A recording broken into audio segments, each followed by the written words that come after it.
আসসালামু আলাইকুম, স্বাগত জানাচ্ছি আরটিভির দুপুরের সংবাদে। আপনাদের সঙ্গে থাকছি আমি রিদওয়ানা বিনতে জলিল। নিরাপত্তা নিশ্চিত, হামলাকারীদের বিচার সহ ৮ দফা দাবিতে সারা দেশে দুপুর ২টা থেকে কর্মবিরতির ঘোষণা দিয়েছেন ইন্টার্ন চিকিৎসকরা। ঢাকা মেডিকেলে সহকর্মীকে মারধরের ঘটনায় ২৪ ঘন্টার আলটিমেটাম শেষ না হতেই নতুন এই ঘোষণা এলো। ঢাকা মেডিকেলে জরুরি বিভাগ সহ সব ধরনের চিকিৎসা বন্ধ রয়েছে। আর এই অবস্থায় ভর্তি রোগী সহ বিভিন্ন জেলা থেকে আসা সেবা প্রত্যাশীরা চরম ভোগান্তিতে পড়েছেন।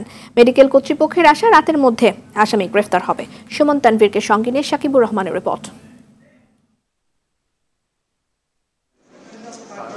অ্যাম্বুলেন্স থেকে রোগী নামিয়ে কেউ জরুরি বিভাগের গেটে আটকে, কেউ ভর্তির কাগজ নিয়ে ঘুরছেন দাঁড়ে দাঁড়ে, অনেকে আবার অ্যাম্বুলেন্সে শুইয়ে রেখেছেন রোগীকে। ভর্তি করতে পারতেছি না, চিকিৎসা নিমুখী। সকালে ঢাকা মেডিকেলের জরুরি বিভাগের সামনের চিত্র ছিল এমনই। সহকর্মীকে মারধরের প্রতিবাদে দোষীকে গ্রেফতারের দাবিতে শুক্রবার রাতের দেয়া আলটিমেটাম সকালেই কর্মবিরতিতে রূপ নেয়। দূর দূরান্ত থেকে আসা রোগী ও স্বজনদের পড়তে হয় অসহনীয় দুর্ভোগে। রোগী নিয়ে আনার পরে মুমূর্ষ অবস্থায় আছে 9:30টার দিকে, উনি স্ট্রোক করে মুমূর্ষ অবস্থায় আছে 502 নম্বরের সামনে। ফার্স্ট ইমার্জেন্সিতে গিয়েছি, ওনারা বলেছে যে উপরে নিয়ে যেতে, উপরে নিয়ে গেলাম, উপরে ভর্তি নিয়ে এখানে পাঠিয়েছে। 1 নম্বরের মধ্যে ওনারা ভর্তি নিচ্ছেন না, কর্মবিরতিতে আছে। রুগী নিয়ে আমরা যেরকম ধরেন বোলা থেকে আসছি, আসার পরে আজকে তারিখ দিছে, তারিখ মতো আসছি, আসার পর ওনারা এটা হাতে নিছে, আবার এখান থেকে টিকিট মিকেটও দিছে, দিয়ে আবার দোতলায় পাঠাইছে। রুগী কাটা মুখার মতো ছটফট করতেছে, কিন্তু ওনারা কোনো ট্রিটমেন্ট করবে না বলে বাইর করে দিচ্ছে। সকাল থেকে ইন্টার্ন চিকিৎসকদের সঙ্গে দফায় দফায় বৈঠক করেও সমাধান করতে পারেনি হাসপাতাল পরিচালক। নিজেদের নিরাপত্তা সহ দোষীদের গ্রেফতারের দাবিতে অনড় অবস্থান শিক্ষানবিশদের। এখানে ডক্টর, রোগী কেউই নিরাপদ না। আমরা কালকে ডিরেক্টর স্যারের অনুমতিতে আশ্বাসে কালকে রাত 11টা বাজে আবার কর্মক্ষেত্রে ফিরে যাই। আমরা সকাল 8টা পর্যন্ত ইমার্জেন্সি সার্ভিস দিয়েছি, সারা রাত ধরে অপারেশন করেছি, আমরা হাসপাতালে ছিলাম, আমরা দেখেছি, রুগীকে সেবা দিয়েছি। স্যারের কথায় আশ্বস্ত হয়ে যেহেতু আমরা কাজ করেছি, কিন্তু আমরা কোনো সিকিউরিটি ফোর্স এখানে ভিতরে দেখি নাই। বাধ্য হয়ে নিজের সিকিউরিটির জন্য আমরা আজকে থেকে কর্মবিরতিতে যাচ্ছি। আমরা 2টা থেকে প্রোগ্রাম রেখেছি বাগানঘাটে। হাসপাতাল কর্তৃপক্ষের আশা রাতের মধ্যে আসামি গ্রেফতারের মধ্য দিয়ে সংকটের সমাধান হবে। Sakibur Rahman, RTV, Dhaka. Chittagong medical college থেকে সরাসরি যুক্ত হচ্ছেন সহকর্মী সাইফুল মাহমুদ। সাইফুল, আপনি জানেন যে ঢাকা মেডিকেলের চিকিৎসকরা কর্মবিরতিতে রয়েছেন, এর কোনো প্রভাব চট্টগ্রাম মেডিকেলে কি পড়েছে? যে রিদওয়ান আসলে যেমনটি বলেছেন, চট্টগ্রাম মেডিকেলের ইন্টার্ন ডাক্তাররা কিন্তু কর্মবিরতিতে গেছে। এই মুহূর্তে কিন্তু তারা সবাই চট্টগ্রাম মেডিকেল কলেজ হাসপাতালের সামনে অবস্থান নিয়েছেন। তারা কিন্তু এখন কেউ কিন্তু চিকিৎসা দিচ্ছেন এবং চিকিৎসা কিন্তু ব্যাঘাত করতেন। আসলে তারা কেন কর্মবিরতিতে গেছেন, আমরা একজন ইন্টার্ন ডাক্তারের সাথে কথা বলবো, আমরা তার কাছ থেকে জানবো তারা কেন, কি কারণে আসলে কর্মবিরতিতে গেছে, আমরা একটু জানার চেষ্টা করবো। কেন আপনারা কর্মবিরতিতে? আচ্ছা, প্রথমে আমি বলি আমি ইন্টার্ন ডাক্তার না, আমি একজন রেসিডেন্ট ডাক্তার। গতকালকের হামলা থেকে শুরু করে সবকিছুই আমরা রেসিডেন্টরাই কর্মস্থলে থাকি, আমাদের ইন্টার্নি আপু ভাইয়াদেরকে সাথে নিয়ে। তো আমার জুনিয়র ডাক্তারের উপর হামলা হচ্ছে অনবরত, একটার পর একটা। আমার কলিগদের উপর হামলা হচ্ছে একটার পর একটা। জিনিস হচ্ছে কম সময়ের মধ্যে হামলা কি অনেক বেশি হয়ে যাচ্ছে না? তো আমাদের নিরাপদ কর্মস্থলের জন্য আমাদের এই এখনকার অবস্থান, সাথে যেহেতু আমাদের শুনানি ডেট পিছানো হয়েছে, সেটাও এর মধ্যে অন্যতম একটা কারণ। অবশ্যই সবচেয়ে বড় কথা নিরাপদ কর্মস্থলের জন্য। এই যে কর্মবিরতিতে গেছেন, এই জন্য তো চিকিৎসা ব্যাহত হচ্ছে, আসলে এটাকে কিভাবে দেখবেন? চিকিৎসা সেবার জন্যই আমরা এখানে আছি, কিন্তু আমি যদি অক্ষত না থাকি সেবাটা কে দিবে? আজকে আমার উপর হয়তো হামলা হয়নি, আমি এভাবে দাঁড়িয়েছি, আমি আহত না, কিন্তু আমারই তো ভাই আহত, আমারই তো বোন আহত, আমারই জুনিয়র আহত। এখন আজকে রাতে, কালকে সকালে আমি আহত হব না, এটার তো আসলে কোনো গ্যারান্টি নাই। তা আমারও তো জীবনের একটা মায়া আছে অবশ্যই। এখানে কি করবেন আজকে আপনারা? এখানে আমাদের অবস্থান কর্মসূচি, আমরা আপাতত অবস্থান কর্মসূচি জানাচ্ছি। আমাদের চিকিৎসক সমাজ থেকে কমপ্লিট শাটডাউনের ঘোষণা এসেছে, আমরা সেটার সাথে একাত্মতাও ঘোষণা করছি। খুব কম সময়ের মধ্যে দ্রুততম ভাবে যদি অপরাধীদেরকে ধরে কার্যকরভাবে বিচার ব্যবস্থা করা হয় এবং আমাদের চিকিৎসা সুরক্ষা আইন কার্যকর এবং আমাদের চিকিৎসকদের জন্য একটা সুরক্ষিত পরিবেশ যদি আমরা পাই, অবশ্যই আমরা কর্মস্থলে ফিরে যাব। আমরা তো কাজ করার জন্যই আসছি, আমরা তো সেটার জন্যই কাজ করছি। আপনারা শুনছিলেন আসলে একজন ডাক্তারের বক্তব্য, তিনি জানালো আসলে তাদের উপরে দফায় দফায় হামলা এবং বিচার না হওয়া, সেজন্য কিন্তু তারা আজকে অবস্থান কর্মসূচি নিয়েছেন এবং এই কারণে কিন্তু তারা মেডিকেল কলেজ হাসপাতালে চিকিৎসা ব্যাহত হচ্ছে বলে তারা স্বীকার করেছেন।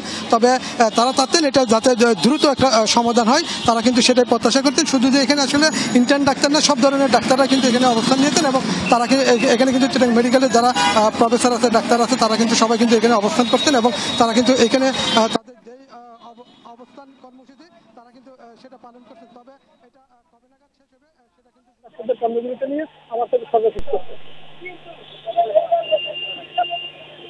সাইফুল, আপনাকে ধন্যবাদ। চট্টগ্রাম থেকে আমাদের সহকর্মী যোগ দিয়েছিলেন। এই মুহূর্তে ঢাকা মেডিকেল কলেজ হাসপাতাল থেকে সরাসরি যোগ দিয়েছেন সহকর্মী সুমন তানভীর। তানভীর, আমরা সাইফুলের কাছ থেকে চট্টগ্রামের খবর শুনছিলাম, সেখানেও চিকিৎসকরা কর্মবিরতিতে রয়েছেন। আপনি ঢাকা মেডিকেলের বিষয়ে জানাবেন, সেই সাথে স্বাস্থ্যসেবা কতটা ভেঙে পড়েছে, সাধারণ মানুষের এই সমস্ত বিষয় ঘটনা ঘটলে সাধারণ মানুষের ভোগান্তি অনেকটা বেড়ে যায়, জানবো আপনার কাছ থেকে।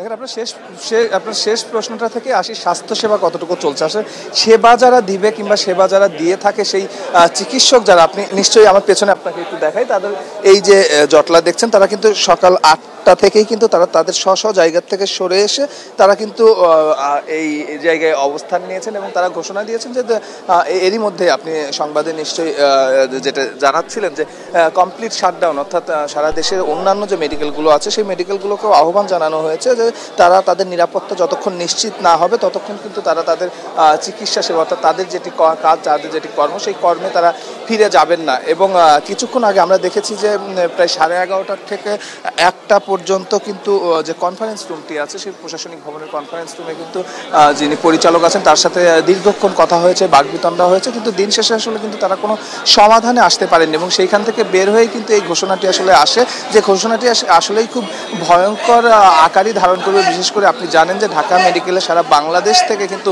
রোগীরা এখানে আসে তাদের শেষ ভরসা স্থল হিসাবে, যেখানে তারা চিকিৎসা পাবে। অর্থাৎ অন্যান্য হাসপাতালে যখন চিকিৎসা সেবা আসলে তারা নিশ্চিত করতে পারে না, তখন সেই ডাক্তাররা কিন্তু এই ঢাকা মেডিকেলে তাদের রেফার করে এবং ঢাকা মেডিকেলে এসে আমরা সকাল থেকে দেখছিলাম যে এই রোগীদের বেশিরভাগই কিন্তু জানেন না যে ঢাকা মেডিকেল আসলে এই তাদের ইন্টার্ন চিকিৎসকদের কোনো কর্মবিরতি চলছে, এরকম তথ্য বেশিরভাগের কাছে ছিল না এবং আসার পরে আসলে তারা দিশেহারা হয়ে যাচ্ছে যে তারা আসলে কোথায় যাবে, কি করবে।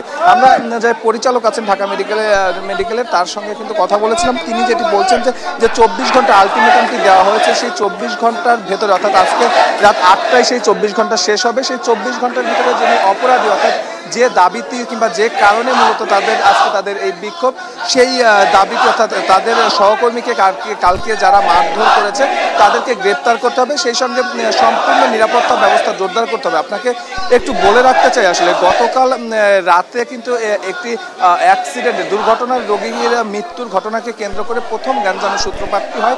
যিনি দায়িত্বরত চিকিৎসক ছিলেন তাকে কিন্তু তার যারা বন্ধুরা আছেন, অর্থাৎ বিউবিটি ইউনিভার্সিটির যারা বন্ধুরা আছেন, তারা এসে তাকে মারধর করে এবং এই ইন্টার্ন ডাক্তারদের বলা ভাষ্য অনুযায়ী যে তাদেরকে অনেকটা টেনে হিসড়ে এই প্রশাসনিক ভবনে নিয়ে আসা হয় সেই ডাক্তারকে, এবং এখানেও তাকে আসলে প্রহার করা হয়। এবং তারপরে যেটি ঘটে সেই ঘটনাটি কিন্তু আরো বেশি ভয়ঙ্কর ছিল, যে কিশোর গ্যাংয়ের 2 সদস্যের মারামারির ঘটনায় একজনকে আসলে ইমার্জেন্সিতে চিকিৎসা দেওয়া হচ্ছিল, তখন কিন্তু তারা একদম ধারালো দেশীয় অস্ত্র নিয়ে ইমার্জেন্সির ভেতরে ঢুকে পড়ে এবং সেখানে কিন্তু আসলে বলবো যে যিনি চিকিৎসারত ছিলেন তাকে উপর্যুপরি কোপানো হয় এবং সেই রোগী কিন্তু আসলে মৃত্যুবরণও করে। তো এমন অবস্থায় তারা এমন সিদ্ধান্তে এসেছে যে তারা আসলে কর্মবিরতিতে যাবেন, তবে তাদের এই কর্মবিরতি যে যারা রোগী ভর্তি আছেন এবং যারা সেবা প্রত্যাশী আসছেন তাদের জন্য যে ভয়ঙ্কর বিপর্যয় ডেকে আনবে সে কথা বলার অপেক্ষা রাখে না। তো এই ছিল ঢাকা মেডিকেলের সামনে থেকে আমার কাছে সর্বশেষ। তানভীর, ধন্যবাদ আপনাকে। সামনের সব চ্যালেঞ্জ মোকাবেলা করে দেশের গণতন্ত্র প্রতিষ্ঠা এবং মুক্ত বাজার অর্থনীতি প্রতিষ্ঠায় কাজ করে যাবে বিএনপি। তারেক রহমান নতুন বাংলাদেশ গড়ার লক্ষ্যে কাজ করছেন বলে জানিয়েছেন দলটির মহাসচিব মির্জা ফখরুল ইসলাম আলমগীর। বিএনপির 46তম প্রতিষ্ঠা বার্ষিকীতে দলের প্রতিষ্ঠাতা এবং প্রয়াত রাষ্ট্রপতি জিয়াউর রহমানের সমাধিতে শ্রদ্ধা নিবেদন শেষে একথা বলেন তিনি। বাংলাদেশকে একদলীয় শাসন ব্যবস্থা থেকে বহুদলীয় গণতন্ত্র প্রবর্তন করেছেন জিয়াউর রহমান। বিএনপির 46 বছরে সেই গণতন্ত্র এবং অর্থনৈতিক সংস্কারের চেষ্টা করেছে। বলেন, বেগম জিয়া স্বৈরাচার পতন করেছিলেন ছাত্র জনতাকে সঙ্গে নিয়ে, আর বিএনপি সব বাধা পেরিয়ে সামনের দিকে এগিয়ে যাবে। বাংলাদেশ জাতীয়তাবাদী দল সবসময় নেতৃত্ব দিয়েছে আগামী দিনেও তার সঠিক রাজনীতি এবং জনগণকে সঙ্গে নিয়ে আবারও সঠিকভাবেই সামনের দিকে এগিয়ে যাবে এবং দেশকে পুনর্গঠন করবার কাজে মনে করবে। এখন বাংলাদেশ জাতীয়বাদী দলের মূল কাজ শহীদ প্রেসিডেন্ট জিয়া রহমান সাহেব যে স্বপ্ন দেখেছিলেন, যে আদর্শ তিনি প্রতিষ্ঠা করেছিলেন, সেই আদর্শকে বাস্তবায়িত করা। শক্তি কিংবা ভয় দেখিয়ে নয়, ইনসাফ এবং উদারতা দিয়ে মানুষের মন জয় করার আহ্বান জানিয়েছেন বিএনপির ভারপ্রাপ্ত চেয়ারম্যান তারেক রহমান। প্রতিষ্ঠা বার্ষিকীতে দেশবাসীকে শুভেচ্ছা জানিয়ে নেতাকর্মীদের এমন বার্তা দিয়েছেন তিনি। রাষ্ট্র ও রাজনীতির কাঠামোগত পরিবর্তনের পাশাপাশি ভবিষ্যৎ প্রজন্ম এবং কর্মক্ষম জনশক্তির সামনে সম্ভাবনার সকল দ্বার উন্মুক্ত করে দিতে হবে। আপনাদের প্রতি আমার একান্ত অনুরোধ, অতীতে নির্যাতনের শিকার হওয়ার কারণে আপনারা কেউ দয়া করে প্রতিশোধ পরায়ণ হবেন না। শক্তি কিংবা ভয় দেখিয়ে নয়, বরং ইনসাফ এবং উদারতা দিয়ে মানুষের মনকে জয় করুন। দেশের গণতন্ত্র রক্ষায় অবিচল বাংলাদেশের অন্যতম রাজনৈতিক দল বিএনপি। 1978 সালের এই দিনে শহীদ রাষ্ট্রপতি জিয়াউর রহমানের হাত ধরে যাত্রা শুরু হয় দলটির। জনকল্যাণের রাজনীতি করা 46 বছরের দলটির সামনে এখন ছাত্র জনতার বিপ্লবে অর্জিত বিজয়কে রক্ষার পাশাপাশি জিয়াউর রহমানের আদর্শে সব ধর্ম বর্ণের বাংলাদেশ করাই বড় চ্যালেঞ্জ। এমনটাই মনে করেন বিএনপি স্থায়ী কমিটির সদস্য মেজর অবসরপ্রাপ্ত হাফিজ উদ্দিন আহমেদ। আরও জানাচ্ছেন জাহিদ রহমান।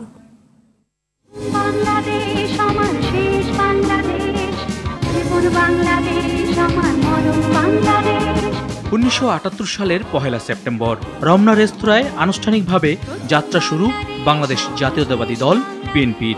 ইতিহাসের দাবি আর দেশবাসীর আকাঙ্ক্ষায় অভ্যুদয় ঘটে এই রাজনৈতিক দলের। যে জাতি তাদের ভাগ্য উন্নয়নের জন্য নিজেরা নিজ হাতে চেষ্টা করে না, আল্লাহ তাআলা তাদেরকে সাহায্য করেন না। বহুদলীয় গণতন্ত্রের প্রবক্তা জিয়াউর রহমানের বিএনপির ঘোষণাপত্রে বলা হয়, বাংলাদেশি জাতীয়তাবাদের ভিত্তিতে ইস্পাত কঠিন গণঐক্য, ব্যাপক জনভিত্তিক গণতন্ত্র ও রাজনীতি প্রতিষ্ঠা, ঐক্যবদ্ধ ও সুসংগঠিত জনগণের অক্লান্ত প্রয়াসের মাধ্যমে জাতীয় অর্থনৈতিক মুক্তি, আত্মনির্ভরশীলতা ও প্রগতি অর্জন এবং সাম্রাজ্যবাদ, সম্প্রসারণবাদ, নয়া উপনিবেশবাদ, আধিপত্যবাদের বিভীষিকা থেকে মুক্তির লক্ষ্যে গঠিত হয়েছে দলটি। তিনি গণতন্ত্রকে বিকশিত হওয়ার জন্য সুযোগ দিয়েছেন এবং বিএনপি এর দীর্ঘদিনের পথ পরিক্রমায় এইভাবে বিএনপি দেশের জনপ্রিয় দলে পরিণত হয়েছে। আজও এই দলের মূল শক্তি প্রেসিডেন্ট জিয়ার আদর্শ। 1981 সালের 30 মে চট্টগ্রামের বিপদগামী সেনা সদস্যদের হাতে জিয়াউর রহমান নিহত হন। এরপর 1982 সালের 3 জানুয়ারি বিএনপির হাল ধরেন বেগম খালেদা জিয়া।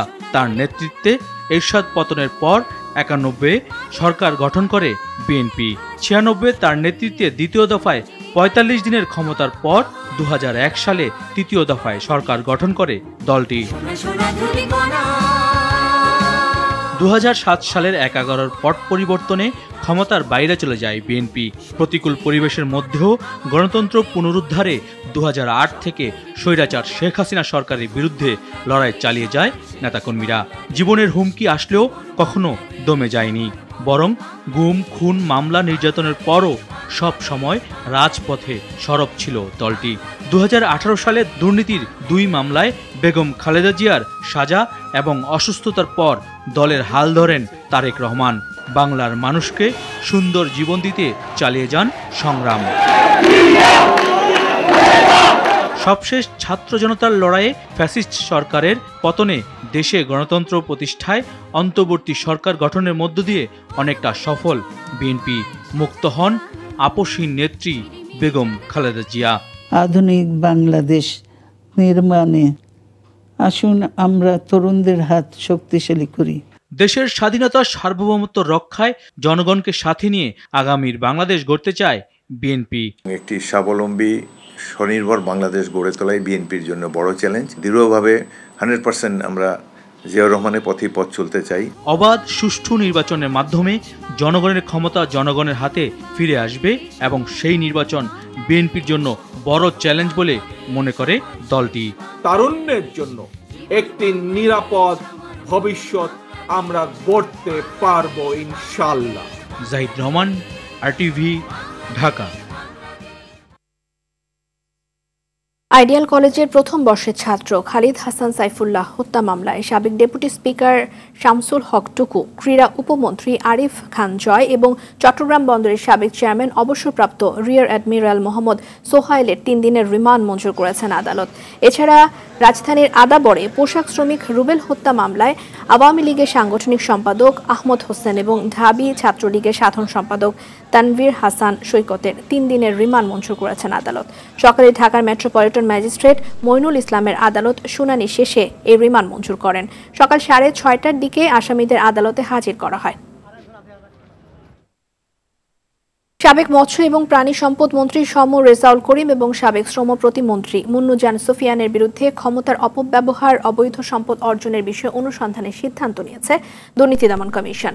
সমর রেজাউল করিম এবং মুন্নুজান সুফিয়ান মন্ত্রী থাকা অবস্থায় জ্ঞাত আয় বহির্ভূত সম্পদ অর্জন করেছেন, ক্ষমতার অপব্যবহার করে বিভিন্ন টেন্ডারে পছন্দের প্রতিষ্ঠানকে কাজ পাইয়ে দেয়া এবং সরকারি অর্থ আত্মসাতের অভিযোগ প্রাথমিকভাবে প্রমাণিত হয় দুদক তদন্ত শুরু করেছে।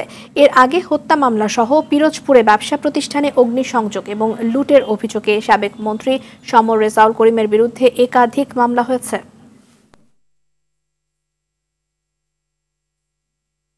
আওয়ামী লীগ নিষিদ্ধ এবং নিবন্ধন বাতিল চেয়ে করা রিট খারিজ করে দিয়েছেন হাইকোর্ট। বিচারপতি AKM আসাদুজ্জামান এবং বিচারপতি মাহবুবুল ইসলামের দ্বৈত বেঞ্চ আজ এই আদেশ দেন। শুনানিতে আবেদনকারী নিজেই রিটটি যথাযথভাবে করা হয়নি বলে খারিজ চান। এ সময় হাইকোর্ট রিটটি খারিজ করে দেন। বেঞ্চের জ্যেষ্ঠ বিচারপতি AKM আসাদুজ্জামান রিটকারীকে উদ্দেশ্য করে বলেন, ছাত্র জনতাকে যারা গুলির নির্দেশ দিয়েছে, গুলি করেছে, তাদের বিচারের বিষয়ে সরকার খুব আন্তরিক। গুলির নির্দেশ দিয়েছেন ব্যক্তি, অপরাধ ব্যক্তি করেছে, দল নয়।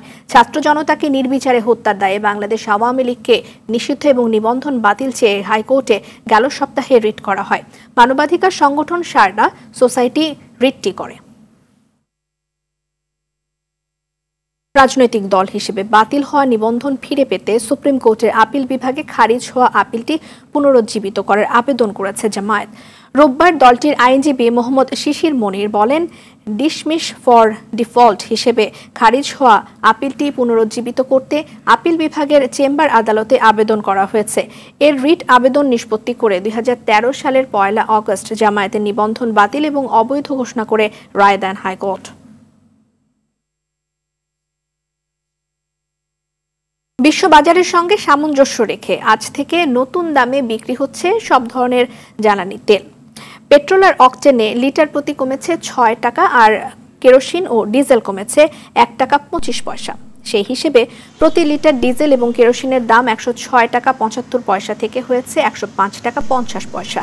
আর পেট্রোল 127 টাকা থেকে কমে 121 এবং অকটেন লিটার প্রতি 131 টাকা থেকে কমে হয়েছে 125 টাকা। গেল মার্চ থেকে জ্বালানি তেলের স্বয়ংক্রিয় মূল্য নির্ধারণ শুরু করে সরকার। এবার 6ষ্ঠ দফায় সেপ্টেম্বরের জন্য গ্রাহক পর্যায়ের দাম নির্ধারণ করল বর্তমান অন্তর্বর্তীকালীন সরকার।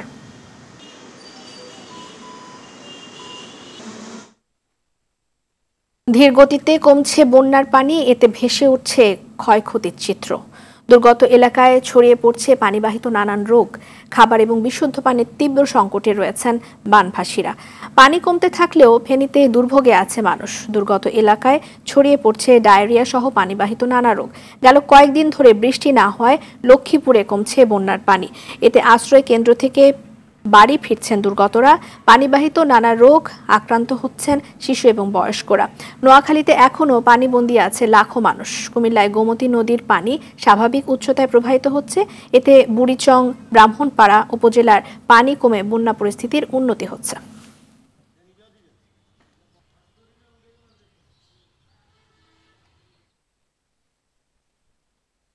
গোপালগঞ্জের সড়ক দুর্ঘটনায় 6 জন নিহত হয়েছেন। সকালে ঢাকা খুলনা মহাসড়কের কাশিয়ানী উপজেলার মাঝিগাতি এলাকায় যাত্রীবাহী বাস এবং ট্রাকের মুখোমুখি সংঘর্ষ হয়। এতে এক নারী সহ 6 জন নিহত হন। এ সময় আহত হন 19 জন।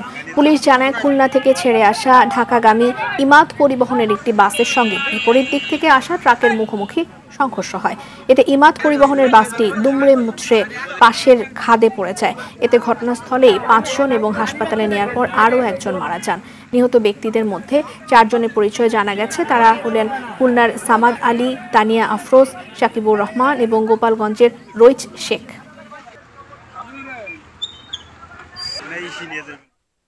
দর্শক, ঢাকা মেডিকেল কলেজ হাসপাতালে কথা বলছেন ইন্টার্ন চিকিৎসকরা। আমরা সরাসরি সেখানে চলে যাচ্ছি। 36 ঘন্টা, কেউ 72 ঘন্টা করে ডিউটি করেছি।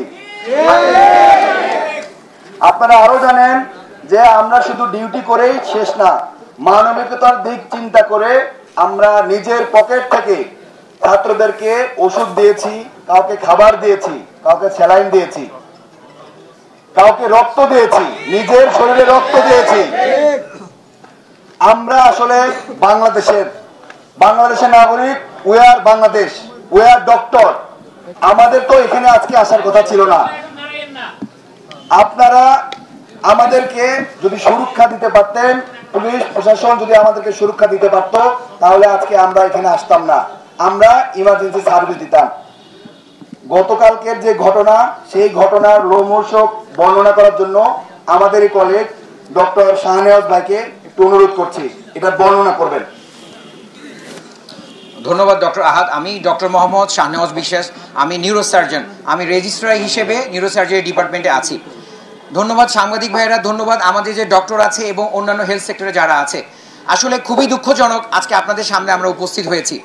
আমি প্রথমেই বলে নিই, ডাক্তাররা আমরা আমাদের দেশের জনগণের এবং রোগীদের কোনো প্রতিযোগী না।